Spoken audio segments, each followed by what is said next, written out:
So hello everyone, this is C S Anidya Saraf, your friend mentor and coach.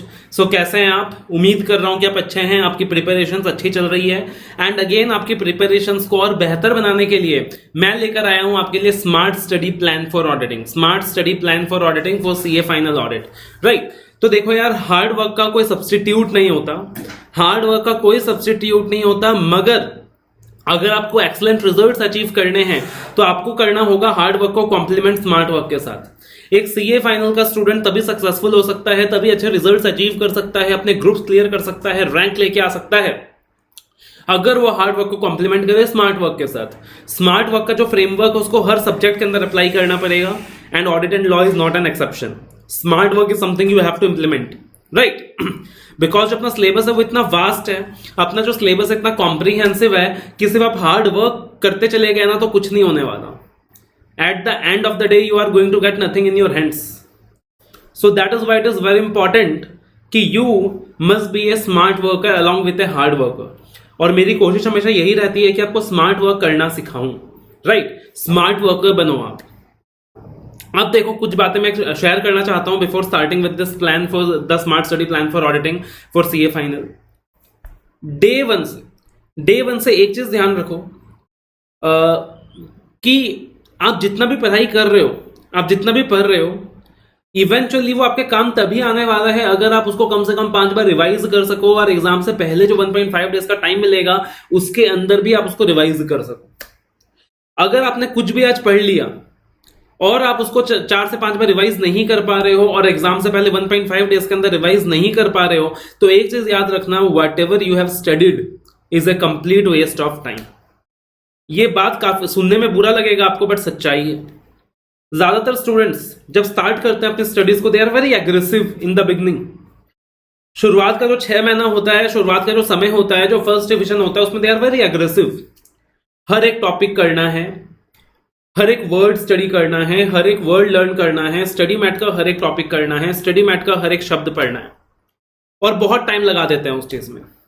अब जब वो second revision में आते हैं तो उनको रियलाइज होता है कि यार पॉसिबल नहीं हो पा रहा इतना करना, वो कुछ कट शॉर्ट करते हैं। फिर थर्ड रिवीजन के अंदर वो कुछ कट शॉर्ट करते हैं, और थर्ड रिवीजन 90% तो हो ही नहीं पाता, सेकंड रिवीजन में टाइम खत्म हो जाता है। एग्जाम से पहले जब 1.5 डेज का समय आता है तो उसके अंदर पता चलता है कि हे वायर तरीके से 60-70% चीजें रिवाइज हो रही हैं, 20-30% चीजें रिवाइज नहीं हो रही है, और बच्चा एग्जाम में चला जा रहा है। एग्जाम हॉल में उसका ये हालत होता है, वो पढ़ के तो सब कुछ आया है, पूरा स्टडी मैट पढ़ के आया है, सब कुछ पढ़ के आया है, बट रिवीजन तो उसका 2-2.5 रिवीजन ही हुआ है।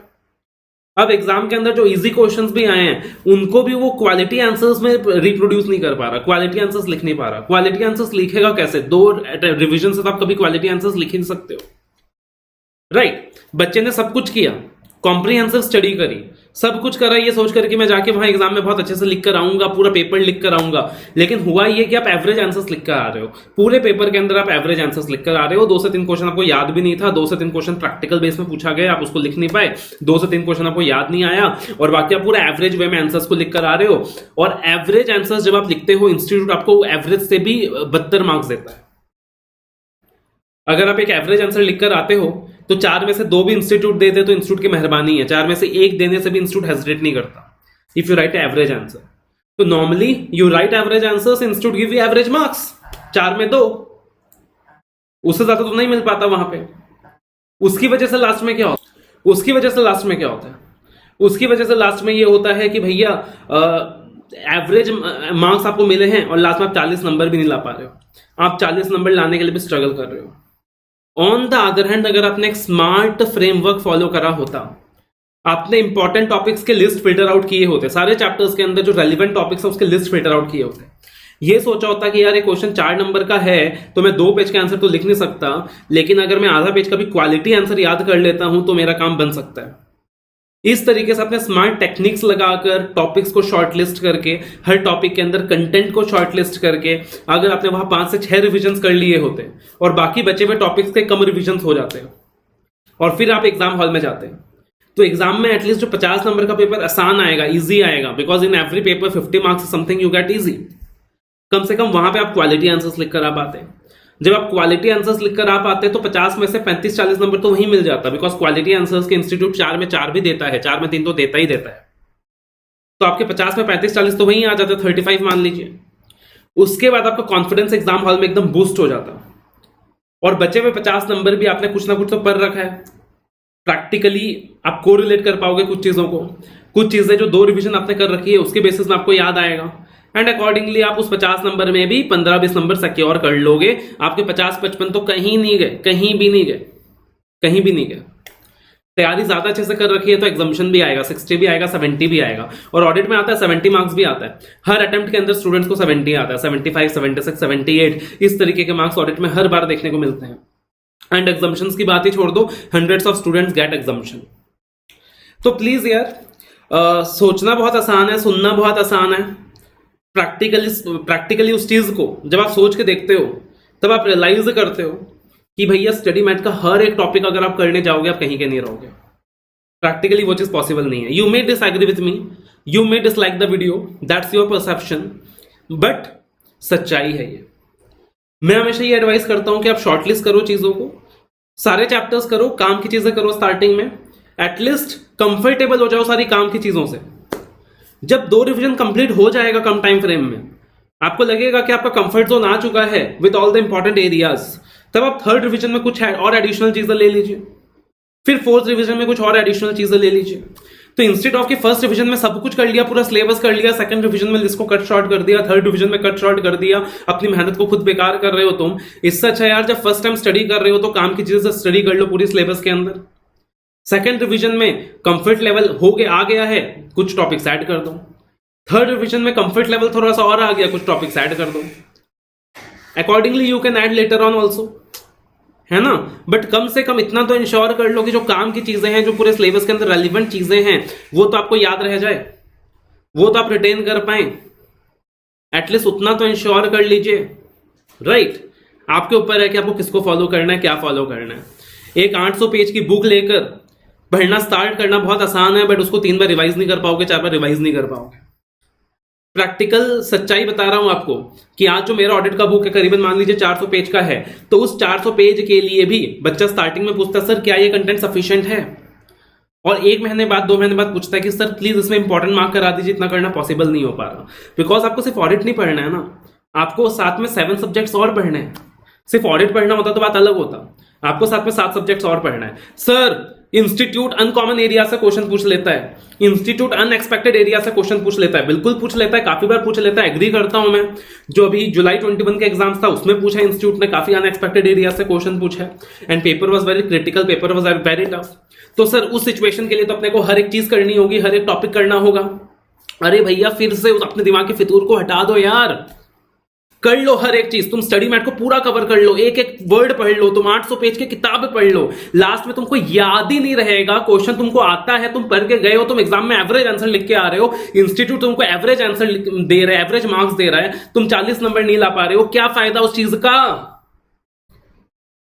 और भाई 25-30 नंबर मान लो वर्स्ट सर्कमस्टेंसेस में, अनएक्सेप्शनल सर्कमस्टेंसेस में 25-30 नंबर बाहर से भी आ गया, बट 70 मार्क्स कम से कम आपने बहुत अच्छे से तैयार कर रखा है, तब 70 मार्क्स अच्छे से लिख कर आओगे तो आपको 50 वहीं मिल जाएगा। बचे हुए 30 नंबर को भी लॉजिकली अटेम्प्ट करोगे तो 4-5 नंबर मिल जाएंगे, 55 कहीं नहीं गए।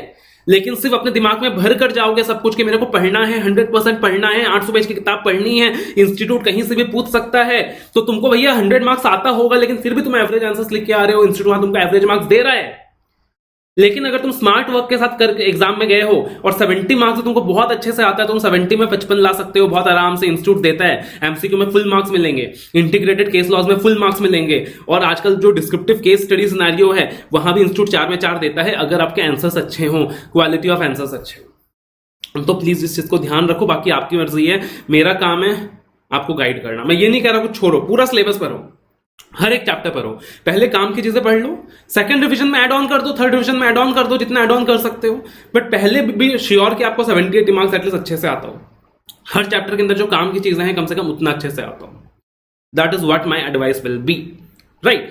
कहना बहुत आसान है कि यार एक चैप्टर ले रहे हो, बैंक ऑडिट ले रहे हो, 100% कर लो, कॉम्प्रिहेंसिवली कर लो, 4 नंबर का बैंक ऑडिट आता है, 5 नंबर का बैंक ऑडिट आता है, और उसके लिए आप पूरा 80 पेज का 90 पेज का बैंक ऑडिट इंस्टीट्यूट का करने लगोगे, that does not make a sense. इससे अच्छा अगर एक 5 नंबर का क्वेश्चन छूट भी जाए एग्जाम में तो वो बेटर रहेगा मेरे हिसाब से। This is what my advice will be, right. So again, be smart, be a smart worker, don't be a hard worker. तो देखना कुछ इंपॉर्टेंट चीजें, revising 80% syllabus 5 times is more beneficial than revising 100% syllabus 2 times. Concept सबसे पहले important होता है, concept clear कीजिए, फिर रिविजन में काम कीजिए, कम से कम 5 रिविजन, फिर रिटर्न प्रैक्टिस कीजिए बिकॉज एग्जाम में आपको लिख कर आना है। टेस्ट दीजिए, टेस्ट देने से ही आप अपने कॉन्सेप्ट को टेस्ट कर पाएंगे। प्रेजेंटेशन पे काम कीजिए और आपको बहुत अच्छे मार्क्स आ सकते हैं ऑडिट के अंदर। क्लियर है? अगर हम प्रायोरिटी एरियाज की बात करें, प्रायोरिटी जोन्स की बात करें, तो कुछ टॉपिक्स में कहता हूं कि आपको बहुत ज्यादा स्ट्रांग बना के चलने चाहिए। प्रायोरिटी लिस्ट में नंबर 1 आना चाहिए। कंपनी ऑडिट का टॉपिक है, कंपनी अकाउंट्स के जो रेलिवेंट सेक्शंस हैं जो एग्जाम में एप्लीकेबल होते हैं, जैसे सेक्शन 128 हो गया, 129 हो गया, नफरा हो गया, इंटरनल ऑडिट हो गया, कारो है, राइट। अभी फिलहाल नवंबर 21 के लिए तो कारो 16 ही एप्लीकेबल है।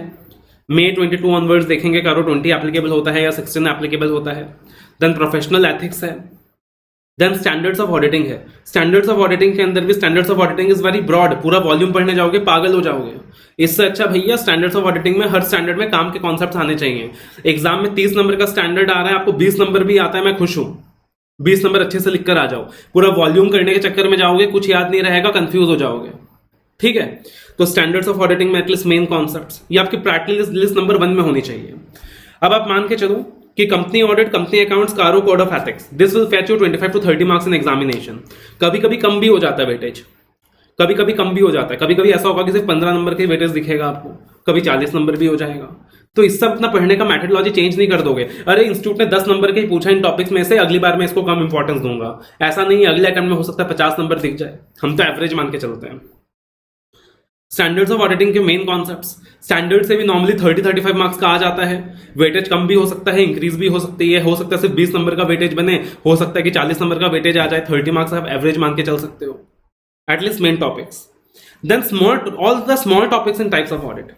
अब जो मिसलिनियस चैप्टर्स हैं, बहुत सारे चैप्टर्स हैं टाइप्स ऑफ ऑडिट के अंदर, उसमें जितने भी स्मॉल टॉपिक्स हैं उसको आप प्रायोरिटी लिस्ट में नंबर 1 लो। Don't start with bank audit, don't start with fiscal laws, don't start with NBFC, don't start with insurance audit. Those are बल्कि चैप्टर्स और कोई भरोसा नहीं है इंस्टीट्यूट का। हो सकता है बैंक ऑडिट से एक भी क्वेश्चन ना आ जाए, ना आए, और पीयर रिव्यू से 8 नंबर का क्वेश्चन आ जाए। इंस्टीट्यूट का कुछ नहीं पता। इंस्टीट्यूट सारे टॉपिक्स को इक्वल इंपॉर्टेंस देता है। कभी कभी बैंक ऑडिट से क्वेश्चन नहीं आता, पीयर रिव्यू से क्वेश्चन होता है, सीएफएस से क्वेश्चन होता है, कभी कभी सीएफएस से क्वेश्चन नहीं होता, बैंक ऑडिट से होता है। तो इंस्टीट्यूट के लिए सारे चैप्टर्स इक्वल है। तो आप पहले वो कर लो जिसमें आपकी मेहनत कम लगती है, जो आपके लिए आसान है। तो पीयर रिव्यू हो गया, पीएसयू ऑडिट हो गया, सीएफएस कंसोलिडेटेड फाइनेंशियल स्टेटमेंट्स हो गया, फिर ऑडिट ऑफ फिस्कल लॉज ले लीजिए जो कि एक बल्कि टॉपिक है। ऑडिट ऑफ फिस्कल लॉज के अंदर भी जो फॉर्म 3CD आता है, फॉर्म 3CD में पहले वो सारे क्लॉजेस लीजिए जिसमें अमेंडमेंट्स आए हैं, या तो करंट अटेम्प्ट में या प्रीवियस 2 अटेम्प्ट्स में। तो फॉर्म 3CD के अंदर वो सारे क्लॉजेस पहले लीजिए जो जिसमें अमेंडमेंट्स आए हैं, करंट अटेम्प्ट में या प्रीवियस 2 अटेम्प्ट्स में। बाकी चीजें बाद में कीजिए। फॉरेंसिक ऑडिट हो गया, क्वालिटी रिव्यू हो गया, ऑडिट ऑफ ऑटोमेटेड एनवायरनमेंट हो गया। इसको आप प्रायोरिटी लिस्ट नंबर 1 में लीजिए। उसके बाद आप कीजिए risk assessment, internal control, NBFC audit, audit strategy planning, investigation, due diligence, management, operational and internal audits उसके बाद लीजिए। एडवाइस करूंगा मैं हमेशा आपको बैंक ऑडिट, जीआईसी लास्ट में लीजिए। सबसे बड़े टॉपिक्स हैं, सबसे बल्कि टॉपिक्स हैं, एग्जाम में वेटेज उतना ही रहता है, तो लास्ट में लीजिए। पहले इंपॉर्टेंट एरियाज कवर कर लीजिए, जितने एग्जाम में क्वेश्चन पूछा गया उतना कवर कर लीजिए। ठीक है, तो for bank audit, insurance audit, NBFCs, first focus on important areas. My important advice to you for 2 chapters particularly, audit strategy planning, risk assessment, internal controls, practice some case studies from RTP। RTP के अंदर आप देखोगे हर attempt में इन topics के बहुत ही practical comprehensive case studies दिए जाते हैं। एटलीस्ट 2 से 3 केस स्टडीज वहां से प्रैक्टिस कर लीजिए इन 2 चैप्टर्स के लिए। अगर टाइम की कमी है तो मैं एडवाइस करता हूं कि कंपनी ऑडिट, कंपनी अकाउंट्स, कारो, कोड ऑफ एथिक्स 100% कवरेज कीजिए। Standards of auditing, types of audit at least आप स्कैनर से, क्वेश्चन बैंक से कंप्लीटली अच्छे से कर लीजिए। Right, at least do the questionnaire, at least do the scanner completely, at least do the question bank completely। मान लीजिए आप ये जो टाइप्स ऑफ ऑडिट के चैप्टर्स हैं इससे भी 40 नंबर का वेटेज रहेगा, 40 मार्क्स का वेटेज रहेगा, कभी 30 मार्क्स भी हो सकता है, कभी 50 मार्क्स भी हो सकता है। करीबन 20 चैप्टर्स है, 40 नंबर का वेटेज है, यानी कि एक चैप्टर का एवरेज में 2 मार्क्स का वेटेज है। तो ऑब्वियस सी चीज है यार कि 2 नंबर के लिए आप 100 पेज तो नहीं पढ़ सकते हो, राइट। तो अकॉर्डिंगली एग्जाम ओरिएंटेड तरीके से अपने को कवर करना है। तो अब आप अगर देखो तो जो अपने एरिया था कंपनी ऑडिट, कंपनी अकाउंट्स, कारो, 25 से 30 नंबर का इसका वेटेज होता है। अगर आप यहाँ 20 सिक्योर कर लेते हो, स्टैंडर्ड्स ऑफ ऑडिटिंग में भी आप 20 नंबर सिक्योर कर लेते हो, और टाइप्स ऑफ ऑडिट में भी आप 20 नंबर सिक्योर कर लेते हो, तो एग्जाम्शन आ जाता है। टाइप्स ऑफ ऑडिट के अंदर स्ट्रेट फॉरवर्ड क्वेश्चंस भी आते हैं, तो वहां पे आपने रिविजन्स प्रॉपर कर रखे हैं तो आपको ये 20 की जगह 30 मार्क्स भी आ सकते हैं यहाँ पे, तो अकॉर्डिंगली 60 की जगह मार्क्स 70 हो जाएगा, राइट। एग्जाम पैटर्न जो रहने वाला है नॉर्मली वो क्या रहने वाला है, 70 मार्क्स का डिस्क्रिप्टिव, 30 मार्क्स का इंटीग्रेटेड केस लॉ सिनेरियोज, जिसके अंदर 25 मार्क्स का normally integrated case law scenarios होता है और 5 नंबर का नॉर्मली सिंपल एमसीक्यूज होता है। इंटीग्रेटेड केस सिनेरियोज के अंदर अलग अलग चैप्टर्स को मिक्स करके उससे केस स्टडी पूछा जाता है, तो कंप्लीट कॉन्सेप्चुअल क्लैरिटी चाहिए वहां पे। अब काफी बच्चे कहते हैं कि सर एमसीक्यूज आ रहा है 30 मार्क्स का, तो एमसीक्यू तो कहीं से भी पूछा जा सकता है, to cover that we have to cover nook and corner. Again same बात कर रहे हो आपको सिर्फ ऑडिट नहीं पढ़ना है, बाकी 7 सब्जेक्ट्स भी हैं। एमसीक्यूज के अंदर भी मान लीजिए 5 नंबर का ऐसा टॉपिक आ गया जो बाहर से है, जो आपने नहीं पढ़ रखा है, कोई बात नहीं है भाई, कोई बात नहीं है, लेकिन नूक एंड कॉर्नर कवर करने के चक्कर में ऑडिट को कॉम्प्लिकेटेड मत बनाओ, एग्जाम ओरिएंटेड मैनर में कंप्लीट करो, पूरे पेपर को इकट्ठा देखो, चाहे वो एमसीक्यू हो चाहे डिस्क्रिप्टिव हो। आज भी एमसीक्यू 30 नंबर का है, आज भी डिस्क्रिप्टिव 70 मार्क्स का है, लेकिन बच्चे सिर्फ एमसीक्यूज के पीछे पागल हैं, एमसीक्यूज के हजार क्वेश्चंस प्रैक्टिस कर रहे हैं और डिस्क्रिप्टिव के क्वेश्चंस प्रैक्टिस नहीं कर रहे, जबकि आपको एमसीक्यूज में सिर्फ करेक्ट आंसर चूज करना है और डिस्क्रिप्टिव में आपका कंप्लीट प्रेजेंटेशन टेस्ट होता है, कंप्लीट राइटिंग स्किल्स टेस्ट होती है। तो पहले 70 मार्क्स को प्रायोरिटी दीजिए, रिटर्न प्रैक्टिस कीजिए, लिख कर देखिए, टेस्ट दीजिए, प्रेजेंटेशन चेक करिए, अपना प्रेजेंटेशन एसेस कीजिए, मेक श्योर कि आप जो लिख रहे हैं आपके एग्जामिनर को पसंद आ रहा है, उस चीज की तैयारी कीजिए। और फिर एमसीक्यूज का कोई एंड नहीं होता, एंडलेस एमसीक्यूज आ सकते हैं, endless integrated case law scenarios आ सकते हैं। नॉर्मली आप देखोगे कि जो डिस्क्रिप्टिव पार्ट है इससे रिपीटेशन बहुत देखने को मिलता है, लेकिन जो एमसीक्यू का पार्ट है उससे रिपीटेशन जल्दी से देखने को नहीं मिलता, राइट। क्वेश्चन तो कहीं से भी आ सकता है। तो एटलीस्ट मैं एडवाइस करूंगा कि भाई तुम एटलीस्ट आईसीआई ने जितने केस लॉस जारी कर रखे हैं, आईसीआई ने जितने एमसीक्यूज दे रखे हैं, आप एटलीस्ट उतना कर लीजिए। अगर रिपीटेशन होना होगा तो वहां से होगा, वरना कहीं से रिपीट नहीं होगा, even if you do 2000 MCQs, right. MCQs में एक चीज और याद रखिएगा, इतना आसान नहीं होगा, MCQs is going to be the real killer. अगर आप सोच रहे हो 30 में 30 एमसीक्यू में ले आओगे तो आप हवा की दुनिया में हो। एमसीक्यूज में रियल कॉन्सेप्ट चेकिंग होती है, MCQs are the real killer. जो मैंने देखा है कि एमसीक्यूज में 30 में से नॉर्मली 18 से 20 से ज्यादा नहीं आता, 18-20 मार्क्स आते हैं, तैयारी बहुत अच्छी है तो 24-25 नंबर आ जाता है।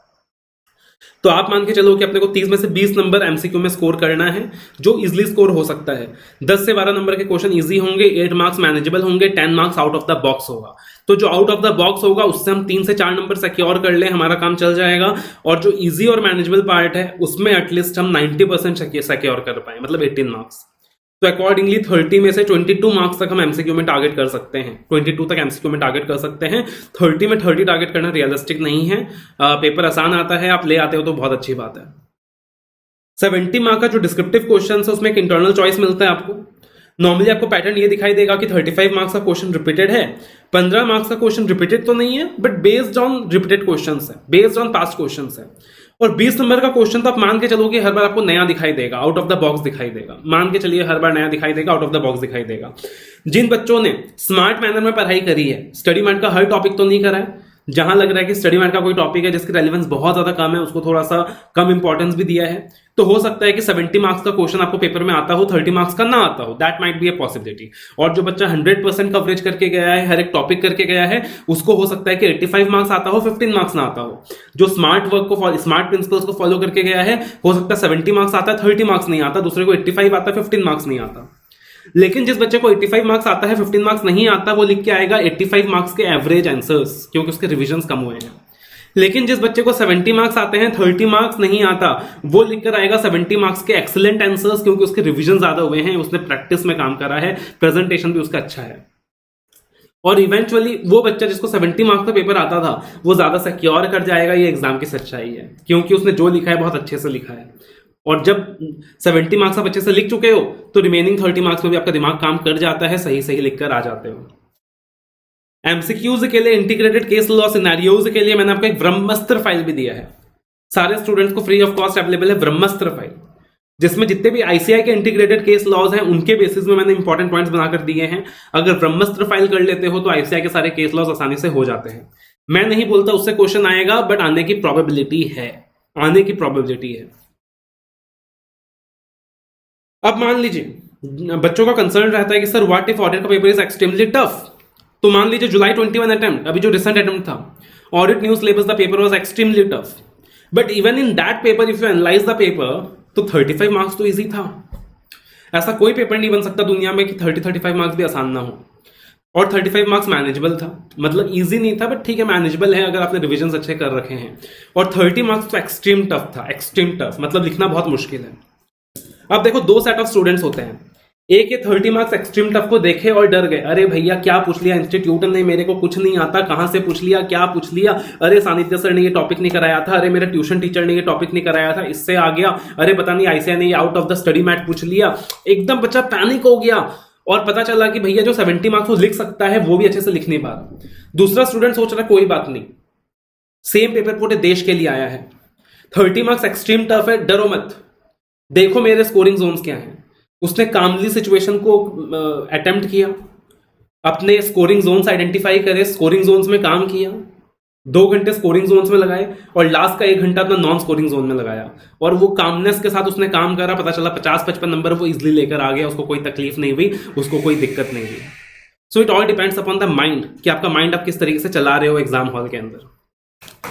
तो जो 35 मार्क्स का पेपर इजी था, आप इसमें 28 ला सकते थे अगर आपने पहले अपने स्कोरिंग जोन को टारगेट करा होता, इजिली ला सकते थे, बिकॉज आपके रिविजन अच्छे हुए होंगे। पेपर टफ है, चेकिंग इजी होगी। जो 35 मार्क्स मैनेजेबल है 20 नंबर उसमें ला सकते हो, और फिर 30 मार्क्स जो टफ है उसको लॉजिकली अटेम्प्ट किया जाए तो 7 मार्क्स तो इसमें भी ला सकते हो, और 55 नंबर तो इतने टफ पेपर में भी आ सकता है ना। और ये जो 35 मार्क्स मैनेजेबल है, अगर आप इसमें 20 की जगह 25 ले आओ तो एग्जाम्शन आ जाएगा। आई होप आप समझ पा रहे होगे। It all depends upon the mind, it all depends upon the psychology. Exam के अंदर मेरे पास ऐसा हुआ था, जब मैंने एग्जाम दिया था एज अ स्टूडेंट, आईडीटी का पेपर इतना टफ था, बिलीव नहीं करोगे, मुझे पूरे पेपर के अंदर 30 मार्क्स ही अच्छे से आते थे। That was the toughest paper in the history of India in IDT, right. IDT का पेपर इतना टफ था। अब उस पार्टिकुलर सिनेरियो के अंदर नॉर्मली बच्चे जाकर 1 घंटे में एग्जाम हॉल छोड़ के जा रहे थे, नॉट 1 घंटा, मतलब 1 घंटे में पेपर लिख लिया, 1 घंटा जबरदस्ती बैठे हैं कुछ भी लिख रहे हैं, और फिर 2-2.5 घंटे के बाद पेपर एग्जाम हॉल छोड़ के जा रहे हैं। उस टाइम एटलीस्ट परमिटेड था कि आप 2 घंटे के बाद तो छोड़ के जा सकते हो। और बाहर जब एग्जाम हॉल के बाहर आप जाके देखोगे तो पता चल रहा है कि यार स्टूडेंट्स का चेहरा उड़ा हुआ है, होश उड़ा हुआ है, काफी स्टूडेंट्स क्राई कर रहे हैं, रो रहे हैं, मतलब बहुत बुरा हाल है। उस पेपर के अंदर मैंने देखा कि यार मुझे 30-35 मार्क्स अच्छे से आता है। मैंने 30-35 मार्क्स ऐसा लिखा, मुझे पता था कि पेपर टफ है, तो 30-35 मार्क्स अगर मैं अच्छे से लिखूंगा मुझे मार्क्स अच्छे मिलेंगे वहां पे। तो मैंने 30-35 मार्क्स इतने शानदार तरीके से लिखा कि आई वाज श्योर कि भैया पेपर टफ है, मैंने 30-35 मार्क्स अच्छे से लिखा है, यहाँ 30 में से 30 मेरा कहीं नहीं जाएगा, मिलेगा ही मिलेगा। और जैसे ही मैंने 30 में से 30 का टारगेट बना लिया मन में, मेरा माइंड शांत हो गया, मुझे लगा पास तो हो जाऊंगा, कम ऑन बी। फिर मुझे पता चला कि यार मुझे लग रहा था मुझे कुछ नहीं आता, बट मुझे थोड़ी बहुत चीजें आती हैं, और मैं प्रैक्टिकली बाकी पेपर मैनेज करता गया, बाकी प्रैक्टिकल पे बाकी पेपर्स लिखता गया, जितना हो सके उतना लिखता गया, जैसा हो सके उतना लिखता गया। And at last I manage to complete the paper. आप बिलीव नहीं करोगे, मैंने एक्सपेक्ट किया था कि मुझे 55 नंबर तक, 60 नंबर तक आईडीटी में मिलेगा, 55 का मैंने टारगेट लिया था, एग्जाम में मुझे 70 आ गया आईडीटी में। 70 क्यों आ गया? बिकॉज पेपर इतना टफ था कि 90% स्टूडेंट्स तो पैनिक कर गए थे, और मैंने 30-40 मार्क्स इतना अच्छा लिख दिया था स्टार्टिंग का कि शायद उस चीज ने एग्जामिनर के ऊपर एक बहुत अच्छा इंप्रेशन क्रिएट कर दिया, that helped me in my remaining paper as well. वही होता है काफी बार, क्लियर है, वही होता है काफी बार।